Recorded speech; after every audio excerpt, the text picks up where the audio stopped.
Hello everyone. अपने pregnancy के last video में मैंने आपको नॉर्मल प्रेगनेंसी और हाई रिस्क प्रेगनेंसी के बारे में डिटेल जानकारी दी थी और साथ में ये भी बताया था कि 9 मंथ की प्रेगनेंसी के दौरान मरीज की बॉडी में क्या क्या चेंजेस आते हैं। और आज मैं आपको बताऊंगी प्रेगनेंसी से रिलेटेड कुछ मिथ के बारे में कि कुछ ऐसी गलत धारणाएं हमारे समाज में प्रचलित है जिसकी वजह से मरीज बिना वजह परेशान हो जाता है और लोगों से पूछने में वो हिच भी करता है कि उसको क्या करना चाहिए, क्या नहीं करना चाहिए, क्या खाना खाना चाहिए, क्या नहीं खाना चाहिए। तो आज का वीडियो उन्हीं लोगों के लिए है।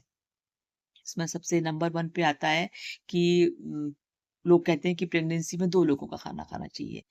तो ऐसा तो नहीं है क्योंकि अ, बच्चे को पूरी प्रेगनेंसी के दौरान जो भी खाना मिलता है वो अपनी माँ के थ्रू ही मिलता है। अगर माँ हेल्दी डाइट लेती है तो बच्चे की ग्रोथ भी अच्छे से होती है। तो इसलिए माँ भी जो भी खाना ले वो पौष्टिक होना चाहिए। और हम लोग इसमें प्रोटीन डाइट की सलाह देते हैं जैसे कि अंकुरित चना, हरी सब्जी, दलिया, दूध और अगर मरीज नॉनवेज खाती है तो अंडा, चिकन या फिश कुछ भी ले सकती है। तो खाना जो भी खाएं हेल्दी हो और पौष्टिक हो ताकि बच्चे को भी उस हिसाब से पूरा नरिशमेंट मिल सके। और साथ में हम लोग तला भुना खाने के लिए मना करते हैं क्योंकि इसकी वजह से फिर एसिडिटी होने लगती है। और बात बात की प्रेगनेंसी में मरीज को खाने की ज्यादा दिक्कतें होने लगती है कि वो थोड़ा सा खाना लेते ही उसको लगता है कि वोमिटिंग की फीलिंग आती है या पेट बहुत भरा भरा लगता है क्योंकि बच्चे का साइज बढ़ता है तो मरीज खाना भी अच्छे से नहीं खा पाते। तो उसके लिए सलाह दी जाती है आप थोड़ा थोड़ा खाना मतलब स्मॉल अमाउंट ले लीजिए, भले ही आप थोड़ा देर रुक के 1-2 घंटे बाद फिर से खा लें। तो नेक्स्ट जो प्रॉब्लम होती है वो कहा जाता है कि प्रेगनेंसी के टाइम पे पपीता नहीं खाना चाहिए। देखिए जो कच्चा पपीता होता है उसमें एक पापेन नाम का एंजाइम होता है जो कि यूट्राइन कॉन्ट्रैक्शंस को बढ़ाता है। तो अगर मरीज कभी भूलवश ले लेती है या तो उसमें उसको ब्लीडिंग होने लगती है। तो इसलिए कच्चा पपीता ना खाने की सलाह दी जाती है। वैसे पके फ्रूट्स हैं, अगर आप पूरी प्रेगनेंसी के दौरान कभी भी कुछ भी खा सकते हो, बट फ्रूट्स खाने की ऐसी कोई मनाही नहीं होती है। तो पपीते के लिए स्पेशली इसी वजह से मना करा जाता है कि उसको लेने से यूट्राइन कॉन्ट्रैक्शन बढ़ते हैं और मरीज को ब्लीडिंग होने लगती है और बच्चा एक्सपेल भी जाता है। नंबर 3 पे आता है कि प्रेगनेंसी के दौरान एक्सरसाइज नहीं करनी चाहिए। ये भी गलत है क्योंकि हल्की फुल्की एक्सरसाइज और नॉर्मल वॉक तो मरीज कर ही सकती है। और हाँ, कुछ कंडीशंस ऐसी होती हैं जब हम लोग मरीज को रेस्ट की सलाह देते हैं। उसमें उसकी प्रेगनेंसी से जुड़ी जो भी कंडीशंस होती हैं, जैसे अगर मरीज को ब्लीडिंग है तो बेड रेस्ट की सलाह दी जाती है। बच्चे का पानी कम है तो रेस्ट की सलाह दी जाती है। उसको अगर लीकिंग यानी कि पानी की दिक्कत होती है तो भी ऐसे में हम लोग रेस्ट के लिए बोलते हैं। बच्चा ट्विन प्रेगनेंसी है, बीपी की प्रॉब्लम है तो रेस्ट की सलाह दी जाती है।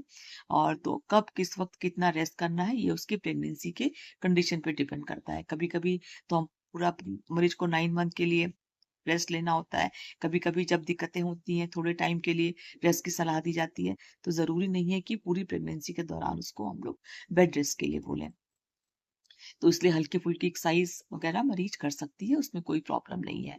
इसके बाद नेक्स्ट आता है, ये कहते हैं कि जो बच्चे का सेक्स होता है वो माँ के खाने पे डिपेंड करता है कि अगर उसको नमकीन पसंद है तो बेटा होता है और अगर मीठा पसंद है तो लड़की होती है, जबकि ऐसा नहीं है।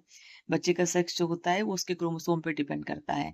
और हम लोग ये मानते हैं कि प्रेगनेंसी में अ, मतलब पेरेंट्स से जो भी क्रोमोसोम्स आते हैं उसके अकॉर्डिंग उसका सेक्स बनता है। जैसे अगर उसके दोनों क्रोमोसोम्स एक्स एक्स हैं तो वो फीमेल बेबी होता है और अगर उसके एक क्रोमोसोम एक्स और एक वाई जो कि फादर से आता है तो बच्चा मेल होता है। तो ये कहना गलत है कि टेस्ट के ऊपर बच्चे का सेक्स डिपेंड करता है या अगर पेट के साइज के ऊपर बच्चे का ये लड़की या लड़का होता है। क्योंकि ये लोग अक्सर कहा जाता है कि अगर पेट छोटा होगा, गोल होगा तो लड़का होगा और अगर फ्लैट होगा या साइज कम होगा तो उसमें लड़की होगी। तो चलिए अब चलते हैं कि नेक्स्ट मिथ की तरफ कि ये भी कहा जाता है कि प्रेगनेंसी में सफर करना खतरनाक है, लेकिन जबकि ऐसा नहीं है। जैसा मैंने अभी आपको बताया कि जो रेस्ट भी हम लोग प्रेगनेंसी की कंडीशन के हिसाब से बताते हैं कि आपको कब किस वक्त कितना रेस्ट करना है, नहीं तो आप नॉर्मल वॉक या हल्की फुल्की एक्सरसाइज कर सकते हैं।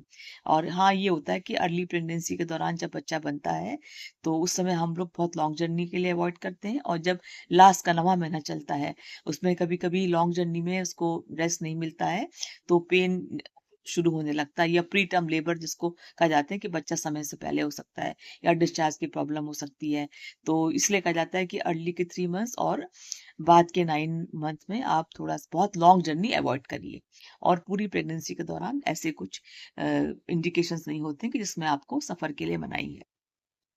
नेक्स्ट एक मिथ और ये भी है कि ये कहा जाता है कि केसर या दही खाने से बच्चा गोरा होता है।